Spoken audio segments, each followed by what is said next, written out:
Now we are coming on algebraic interpretation on comparing the ratios, which we are going to use in question number 3 of exercise 3.2. See here, the same case first. When a1 by a2 is not equal to b1 by b2. It means coefficient of x is not, ratio of coefficient of x is not equal to ratio of coefficient of y. In this case, we have unique solution, and whenever we are getting solution, it means that the equation is consistent. After this, we are coming on second case. When all the three ratios are equal, it means ratio of coefficient of x is equal to ratio of coefficient of y. It is equal to ratio of the constant term. a1 by a2 is equal to b1 by b2 is equal to c1 by c2. In this case, we get infinitely many solutions. And always remember, whenever we are getting solution, when we are getting answer, it means the pair of a linear equation will be consistent and it will be dependent in this case.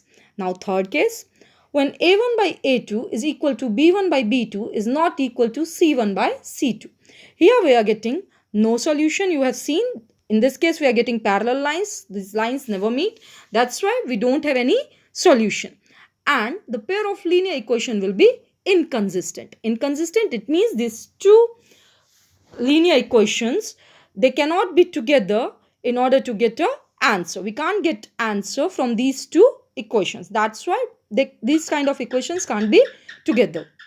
Okay, now after this we are coming on exercise 3.2. See here question number 3.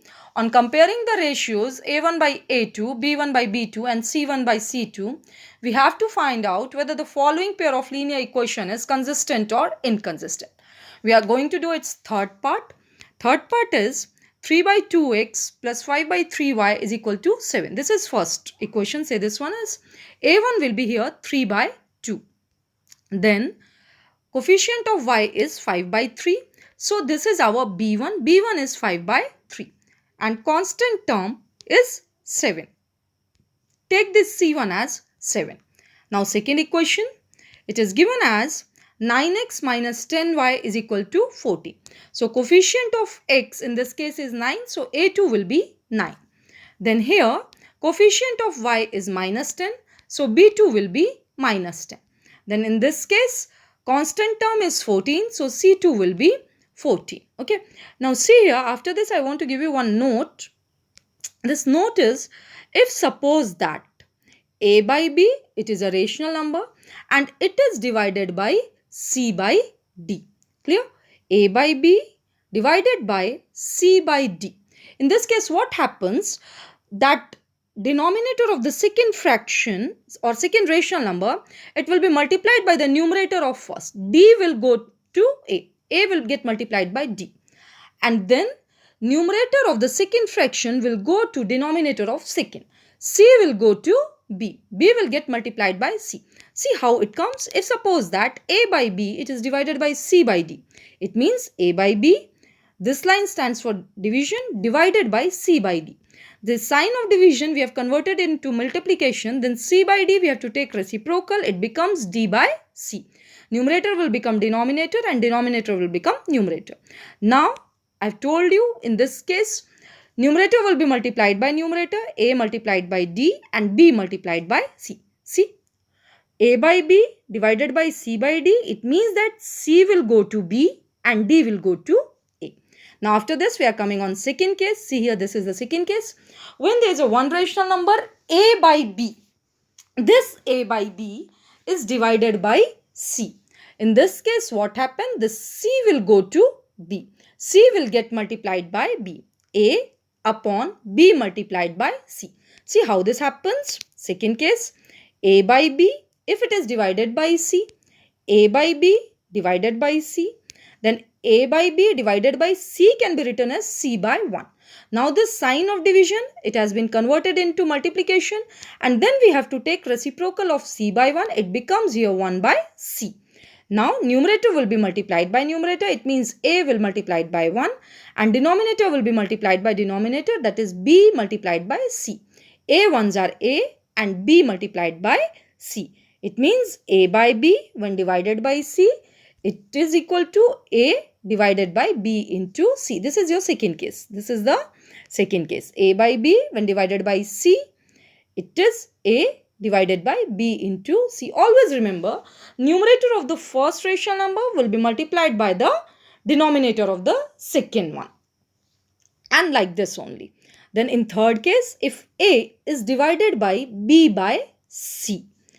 See here, this c is the denominator of the second fraction. It will be multiplied by a. B you can't take with a because b is also numerator and a is also numerator. So two numerators or two denominators can't be taken together. So this c will get multiplied by a. See how this happens. Third case we are coming.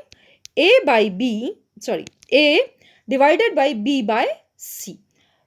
A divided by b by c. This a can be written as a by 1 divided by b by c. The sign of division we have converted here it into multiplication. Then this b by c becomes c by b. And numerator will get multiplied by numerator a into c by b. So third case, a divided by b by c. It is equal to a multiplied by c upon b. Now we are coming on the solution. See, in this case, a1 by a2, value of a1 is 3 by 2 divided by 9. So see here, 2 is denominator of the first rational number. So this will be multiplied by the numerator of the second one. 9 will go with 2. 3 upon 2 multiplied by 9. Then this 3 will cancel. 3 and 9 will be cancelled out. In simplest form, it can be written as 3 1s are 3 and 3 3s are 9. So it becomes 1 and 2 multiplied by 3. It is 6. 1 by 6. Third equation say this one as. Now b1 by b2. Put the values. b1 is 5 by 3. b2 is minus 10. This minus 10, it will go with 3. 5 upon 3 into minus 10. 5 and minus 10 we have cancelled it using table of 5. So 5 1s are 5 and 5 2s are 10. Here it is negative sign, so we have placed here negative 1. 1 will be written as such only. 3 2s are 6 and here it is negative sign, so we have placed negative sign before 1 by 6. Say this one as fourth equation. Now see here, a1 by a2 we are getting 1 by 6 and b1 by b2 we are getting minus 6. It means both are not equal. And you know that when both are not equal, then the equations are consistent and they have only unique solution or they have only one solution. Now after this we are coming on its fifth part. See, fifth part, the equation given to us, 4 by 3x plus 2y is equal to 8. a1 is 4 by 3. a1, coefficient of x, that is 4 by 3. Then coefficient of y, 2, this is b1.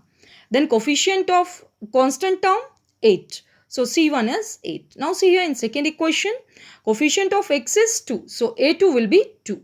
Coefficient of y is 3. So b2 will be 3. And constant term is given as 12. So c2 will be 12. Now after this we will find out the ratios. a1 by a2, it is equal to 4 by 3 upon 2. We have taken the value from here. a1 4 by 3 upon 2. Now see here. 3 in this case is denominator of the first rational number. It will be get multiplied with the numerator of the second one. 2 will go with 3. Then this can be written as 4. 3 multiplied by 2. 4 and 2 are cancelled out using table of 2. Then it can be written as 2 by 3 in the simplest form. Always remember, ratios are always expressed in the simplest form. Now after this, b1 by b2, it is 2 by 3. We don't have to do anything. Just put the values 2 by 3. It is already in simplest form. Say this one as fourth equation. After this, c1 by c2, we will put the values 8 by 12. See here, c1 is 8, c2 is 12. So c1 by c2 is 8 by 12. And in the simplest form, we have written it as 2 by 3. Now see here, a1 by a2, we have got 2 by 3 from equation 3rd. b1 by b2, we have got 2 by 3 from equation 4th. And c1 by c2, it is also equal to 2 by 3. It means that a1 by a2 is equal to b1 by b2 is equal to c1 by c2. We can say it from 3rd, 4th and 5th. If all the three ratios are equal, in that case, we get parallel lines, and parallel line as they never meet, in this case, we are getting coincident line, and coincident line, it means all the points are the lines are solution for the equation, and so it has infinitely many solutions.